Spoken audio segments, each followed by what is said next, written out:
Bonjour, bienvenue pour cette nouvelle vidéo. Nous sommes le 16 décembre et nous sommes au 16e jour du calendrier de l'Avent.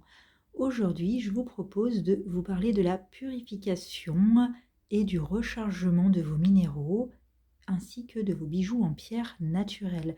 Donc là, moi, je vous propose quelques conseils, quelques techniques pour pouvoir purifier vos pierres, leur permettre de se recharger. Bien sûr, il doit certainement en exister d'autres. À vous de voir ce qui vous parle et intuitivement ce que vous avez envie d'essayer d'expérimenter. Alors, on va retrouver ce qu'on appelle la fleur de vie. C'est un symbole géométrique sacré qui va permettre de purifier vos pierres et elles vont pouvoir se recharger lorsqu'elles sont posées sur une fleur de vie. Pourquoi c'est un symbole géométrique sacré? Simplement parce que la construction d'une fleur de vie part d'une base d'un cercle que l'on va multiplier, superposer et qui nous fait penser évidemment à la division, à la multiplication cellulaire qui donne la vie végétale, animale et humaine. Même minérale évidemment, d'accord. Donc voilà pourquoi la fleur de vie est un symbole géométrique sacré très puissant qui va permettre de purifier vos pierres et de les recharger.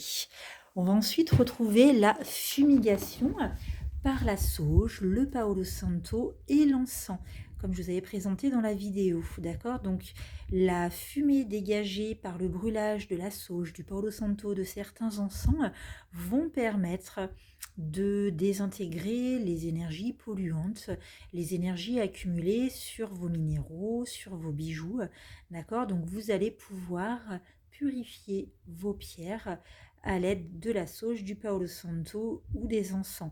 Donc la même méthode, vous brûlez l'extrémité de votre tulipe de sauge, de votre bâton, ou vous faites brûler vos grains d'encens sur un charbon, et ensuite vous allez pendant quelques secondes passer vos pierres ou vos bijoux dans la fumée dégagée par la fumigation.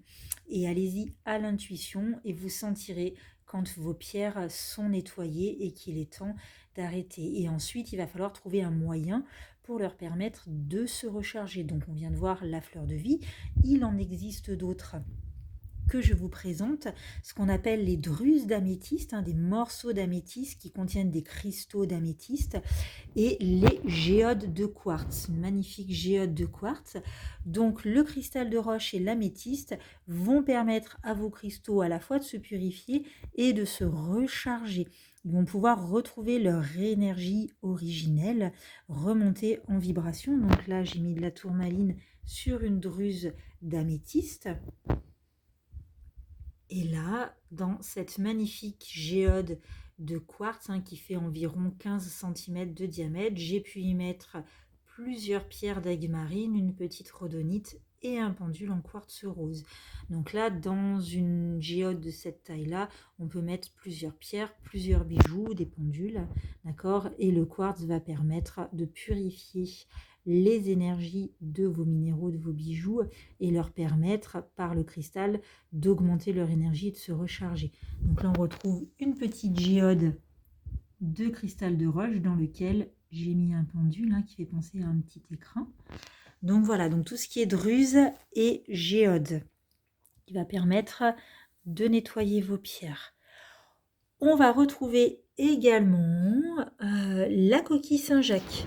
La coquille Saint-Jacques, c'est une forme aussi, je ne sais pas si on peut l'appeler forme géométrique sacrée, mais en tout cas, de par sa forme et de par son acre, va permettre de purifier vos pierres et va leur permettre du coup de se recharger. Donc la coquille Saint-Jacques, qui est peu coûteuse, que vous retrouvez chez le poissonnier, vous la récupérez, vous la nettoyez et vous pouvez y mettre, en plus je trouve qu'elle est très belle, vous pouvez y mettre vos pierres et vos bijoux à l'intérieur.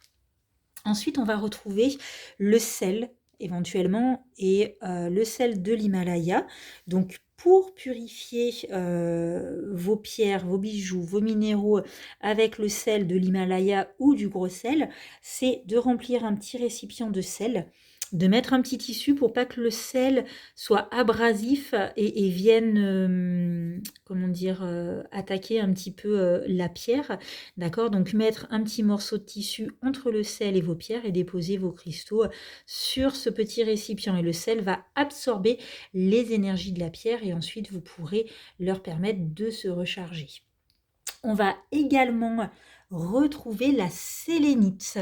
Donc là, j'ai utilisé un bâton de sélénite sur lequel j'ai disposé des pierres à purifier et à recharger. Puisque ce que je vous avais dit dans la vidéo sur la sélénite est une pierre vraiment très pure qui va permettre de désagréger les énergies polluantes, les énergies stagnantes, va augmenter le taux vibratoire. Donc là, vous posez vos pierres sur un bâton de sélénite, elles sont purifiées, elles remontent en énergie, elles sont rechargées et vous retrouvez des pierres avec un taux vibratoire important. Et là, j'ai fait pareil, j'ai un bougeoir en sélénite sur lequel j'ai disposé des pierres pour qu'en plus, avec l'énergie dégagée par la bougie, par la lumière, et la sélénite va permettre de purifier et permettra à ces pierres de remonter, d'augmenter en énergie. D'accord?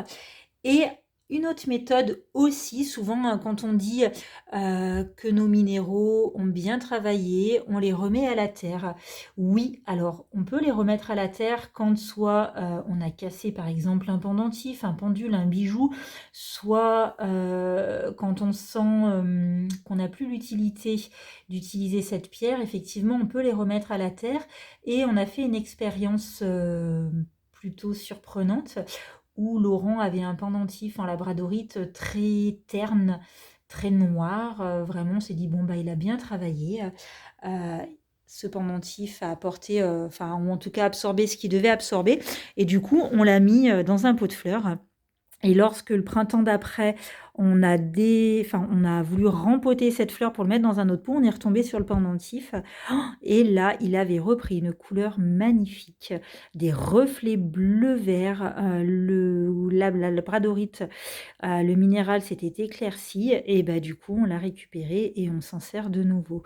Donc, la terre peut permettre à vos pierres de se nettoyer et de se recharger. Par contre, c'est plus long.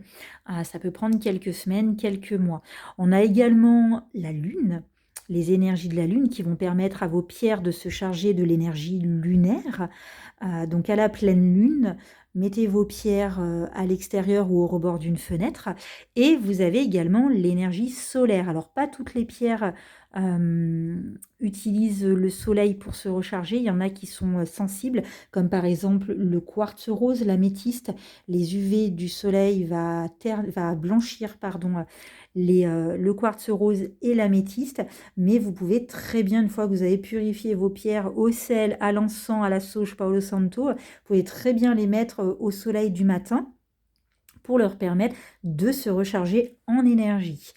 Donc voilà, j'espère que j'ai pu vous apporter quelques conseils et quelques techniques pour purifier vos minéraux, vos bijoux et leur permettre de se recharger. Je vous souhaite une magnifique journée, je vous dis à demain. Bye bye.